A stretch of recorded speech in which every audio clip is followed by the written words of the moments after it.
রমজানের ওজিফা হিসাবে সারাদিনের কোন আমল করব? 24 ঘন্টার জন্য যদি একটি রুটিন পেতাম তাহলে উপকার হতো। রমজানের ওজিফা হিসাবে সারাদিনের জন্য কোন আমল করবেন? সারাদিনের জন্য একটা জিনিস সবচেয়ে গুরুত্বের সাথে করবেন, যে কোনো গুনাহ করবেন না, কোনো পাপ করবেন না, মুখ দিয়া না, চোখ দিয়া না, হাত দিয়া না, কোনো অন্যায় করবেন না, কোনো মানুষের অধিকার নষ্ট করবেন না, কাউ ক্ষতি করবেন না।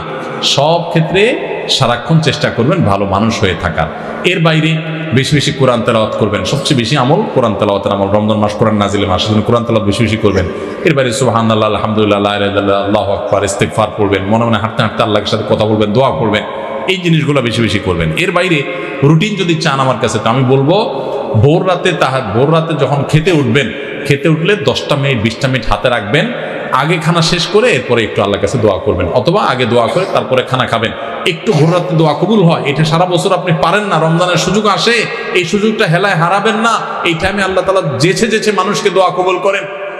এরপরে প্রশ্ন, বর্তমানে ছেলে মেয়েদের কোন লাইনে পড়াশোনা করলে আখিরাতের জন্য এবং দুনিয়ার জন্য জ্ঞান অর্জন করতে পারবো? জেনারেল, কমই নাকি ইবতেদায়ী? দেখুন,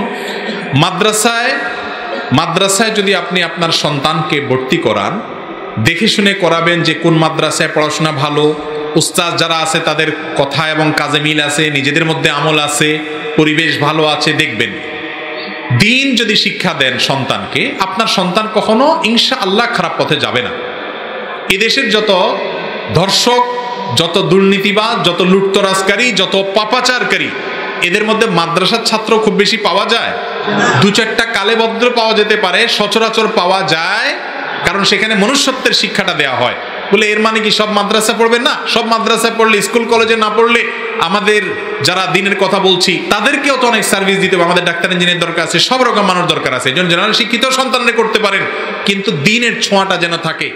তাহলে ভাইরা আমার, মধ্য শাবানের রজনীতে আমরা আল্লাহ তাআলার কাছে ক্ষমার উপযুক্ত হওয়ার জন্য, হিংসা শিরক থেকে মুক্ত হওয়ার চেষ্টা করব। ক্ষমা পাওয়ার জন্য প্রচেষ্টা আমাদের থাকবে। কিন্তু ওই যে বেদাতি পন্থায় বিশেষ ফর্মে ঠিক করে ইবাদত, নামাজ, হালুয়া রুটি খায় মানুষ। হালুয়া রুটি কেন খায় হালুয়া রুটি? ভাই, সারা দেশে অনেক জায়গায় এখনো এটা হালুয়া রুটি ওই দিন বানাবে মানুষ। হালুয়া রুটিটা কেন হয় বলেন তো?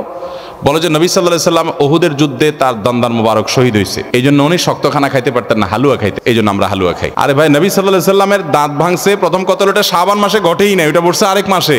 আপনি এইটা এই মাসে আনলেন কোত্থেকে? আচ্ছা, তারপরে যদি ধরে নেই এই মাসেই হয়েছে, তো ওনার দাঁত ভাঙছে কাদের আঘাতে? মুশরিকদের আঘাতে, তাই না? আল্লাহর দুশমনদের আঘাতে। তো কাফেরদের আঘাতে, দাঁত ভাঙাতে উনি হালুয়া খাইছে বলতেছেন, যদি এটার কোনো ভিত্তি নেই, বোগাস কথা।